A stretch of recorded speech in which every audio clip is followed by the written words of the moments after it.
നമസ്കാരം, ഇത് the Indian.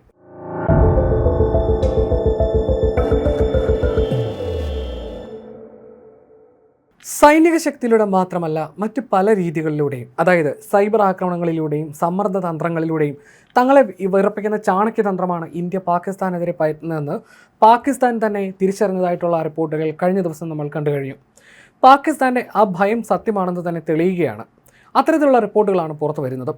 Pak സുരക്ഷാ ഏജൻസികളെ ലക്ഷ്യമിട്ട് ഇന്ത്യൻ ഹാക്കർമാർ ആക്രമണം നടത്തിയെന്നാണ് പുതിയ റിപ്പോർട്ടുകൾ. റോയിട്ടേഴ്സാണ് ഈ വാർത്ത റിപ്പോർട്ട് ചെയ്തിരിക്കുന്നത്.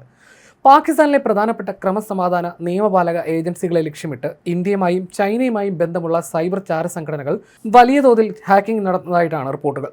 പ്രമുഖ അന്താരാഷ്ട്ര സൈബർ സുരക്ഷാ സ്ഥാപനമായ സെന്റിനൽ-1 ആണ് പാകിസ്ഥാനെ പ്രതിരോധത്തിലാക്കുന്ന നിർണായക വിവരങ്ങൾ പുറത്തുവിട്ടത്. തീവ്രവാദ ആക്രമണങ്ങൾ, അഫ്ഗാനിസ്ഥാനുമായിട്ടുള്ള അതിർത്തി സംഘർഷങ്ങൾ, ചൈന പാകിസ്ഥാൻ സാമ്പത്തിക ഇടപാടുകൾ എന്നിവയുമായി ബന്ധപ്പെട്ട പാകിസ്ഥാന്റെ അതീവ രഹസ്യ വിവരങ്ങൾ ചോർത്താനാണ് ഇന്ത്യൻ ഹാക്കർമാർ പ്രധാനമായും ശ്രമിക്കുന്നത്.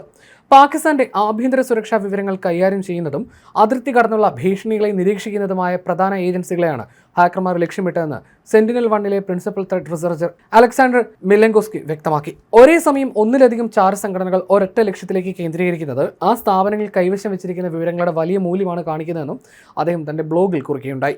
2024 ഫെബ്രുവരിക്കും 2026 ഏപ്രിലും ഇടയിലാണ് ഇന്ത്യ, ചൈന എന്നീ രാജ്യങ്ങളുമായി ബന്ധമുള്ള ഹാക്കിംഗ് ഗ്രൂപ്പുകൾ പാകിസ്ഥാനിൽ വ്യാപകമായി ഹാക്കിംഗ് നടത്തിയത്. തന്ത്രപ്രധാന മേഖലയായ ബലൂചിസ്ഥാൻ പ്രവിശ്യയിലെ പോലീസിന് നേരെയായിരുന്നു ആക്രമണങ്ങൾ ഭൂരിഭാഗവും.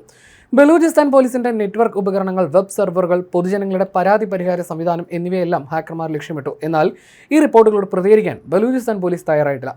നേരത്തെ വജ്രസ്പൈ, റെംകോസ് തുടങ്ങിയ മാൽവെയറുകൾ ഉപയോഗിച്ച് ഫോൺ കോൾ വിവരങ്ങൾ ചോർത്താനും വാട്സപ്പ്, സിഗ്നൽ തുടങ്ങിയ മെസ്സേജിംഗ് ആപ്പുകളിലെ വിവരങ്ങൾ ചോർത്താനും ഹാക്കർമാർ ഇത്തരത്തിൽ ശ്രമിച്ചിരുന്നു. പാക് പോലീസ് ഏതായാലും ഇത് ഹാക്കിംഗ് നടന്നതായി സമ്മതിച്ചിട്ടുണ്ട്. തങ്ങളുടെ പ്രധാന നെറ്റ്വർക്കുകളോ നിർണായക ആപ്ലിക്കേഷനുകളോ വിജയകരമായി ഹാക്ക് ചെയ്യപ്പെട്ടിട്ടില്ലെന്നാണ് ഖൈബർ പക്തൂൺഖ്വ പോലീസ് അവകാശപ്പെടുന്നത്. എന്നാൽ മുൻവർഷം ഇന്ത്യയും പാകിസ്ഥാനും തമ്മിൽ സംഘർഷം നിലനിന്നിരുന്ന സമയത്ത് സൈബർ ആക്രമണ ശ്രമങ്ങളിൽ വലിയ വർധനവുണ്ടായതായി അവർ സമ്മതിക്കുകയും ചെയ്തു.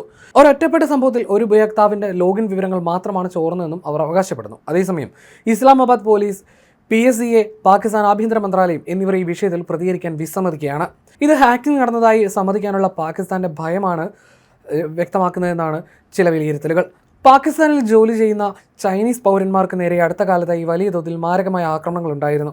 ഈ പശ്ചാത്തലത്തിൽ ചൈനീസ് പൗരന്മാരുടെ സുരക്ഷ ഉറപ്പാക്കുന്നതുമായി ബന്ധപ്പെട്ട വിവരങ്ങൾ ശേഖരിക്കുന്നതിനാകാം ചൈനീസ് ബന്ധമുള്ള ഗ്രൂപ്പുകൾ ശ്രമിച്ചതെന്നാണ് റിപ്പോർട്ടുകൾ വിലയിരുത്തുന്നത്. അതേസമയം ഇരു രാജ്യങ്ങളും തമ്മിലുള്ള പരമ്പരാഗതമായ അതിർത്തി തർക്കങ്ങളും പാകിസ്ഥാന്റെ സൈനിക സുരക്ഷാ നിലപാടുകൾ നിരീക്ഷിക്കുന്ന ലക്ഷ്യത്തോടെയാകാം ഇന്ത്യയുമായി ബന്ധമുള്ള ഗ്രൂപ്പുകളുടെ നീക്കമെന്നും സെന്റിനൽ-1 ചൂണ്ടിക്കാട്ടുന്നു.